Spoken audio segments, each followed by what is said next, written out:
दोस्तों 2017 में सोमनाथ मंदिर के नीचे कुछ ऐसा होने की बात पता चली जो कि अविश्वसनीय थी। उसके बाद सोमनाथ ट्रस्ट की मीटिंग में प्रधानमंत्री नरेंद्र मोदी ने प्रभास पाटल और सोमनाथ में पुरातत्व अध्ययन करने का सुझाव दिया। उसके बाद रिसर्च हुई और करोड़ों रुपए की वसील लगा दी गई और जो सच सामने आया उसे देख कर दुनिया भर के वैज्ञानिकों को हिला कर रख दिया। आखिर क्या था उसमें जिससे भारत सरकार को भी हैरानी में डाल दिया। आइए जानते हैं इस वीडियो में। दोस्तों, सोमनाथ मंदिर को रहस्यों का मंदिर भी कहेंगे तो गलत नहीं होगा। यह मंदिर गुजरात के सौराष्ट्र क्षेत्र के वेरावल बंदरगाह में स्थित है। वेदों के अनुसार इस मंदिर का निर्माण चंद्रदेव ने कराया था। इस मंदिर में 17 बार आक्रमण करके इसकी संपत्ति को लूटा गया। इसे कई बार तोड़ा गया। उसके बाद आज भी यह मंदिर शान से दुनिया के सामने खड़ा है। सोमनाथ मंदिर के नीचे ऐसा क्या मिला जिससे भारत सरकार को भी हैरानी में डाल दिया।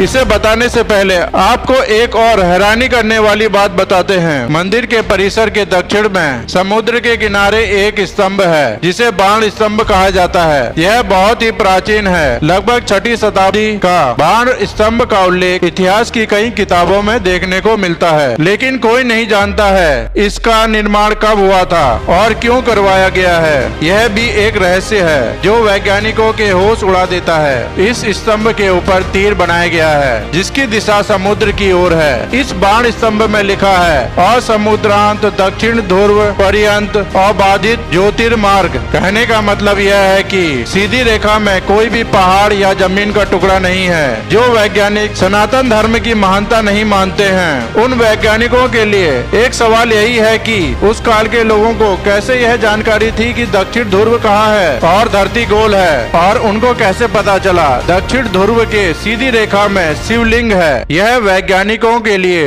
एक रहस्य है। अब बात करते हैं जगन्नाथ मंदिर के नीचे दफन रहस्यों के बारे में। IIT गांधीनगर के कई एक्सपर्ट की टीम ने यहाँ पर 5 करोड़ लागत की बड़ी बड़ी मशीनें लगाई। इन मशीनों के जरिए अलग अलग इलाकों में रिसर्च किया गया जिसमें GPR टेक्निक, रडार और मेटल डिटेक्टर का उपयोग किया गया। अचानक वैज्ञानिकों को सोमनाथ मंदिर के नीचे से वाइब्रेशन मिलने लगे। सोमनाथ मंदिर के नीचे 2 मीटर से लेकर 15 मीटर तक GPR से निरीक्षण किया गया। GPR का मतलब होता है ग्राउंड पेनिट्रेटिंग रडार। इस तकनीक से जमीन की बिना खुदाई किए 15 मीटर नीचे तक की जानकारी आसानी से मिल सकती है। जमीन से मिलने वाले वाइब्रेशन की जानकारी से रिपोर्ट तैयार की गई तो वैज्ञानिकों को मंदिर के नीचे 3 मंजिला इमारत मिली जिसे देखकर वैज्ञानिकों के होश उड़ गए। इस रिपोर्ट में बताया है कि मंदिर के नीचे 3 मंजिला इमारत है जो L के आकार की है। इनमें पहली मंजिल 2.5 मीटर, दूसरी मंजिल 5 मीटर, तीसरी मंजिल 7.5 मीटर की गहराई पर है। इन सबूतों ने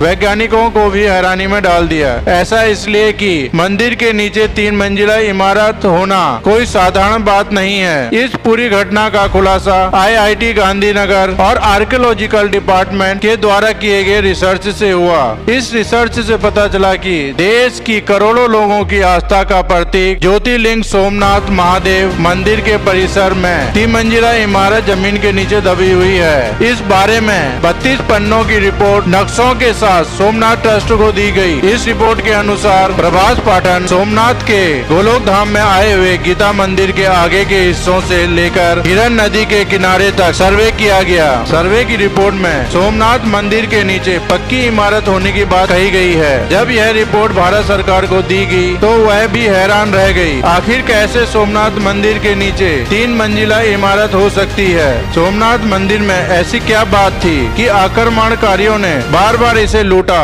और तोड़ा। सोमनाथ मंदिर के नीचे पाई गई 3 मंजिल इमारत का क्या राज है जिस पर गहन शोध होना बाकी है।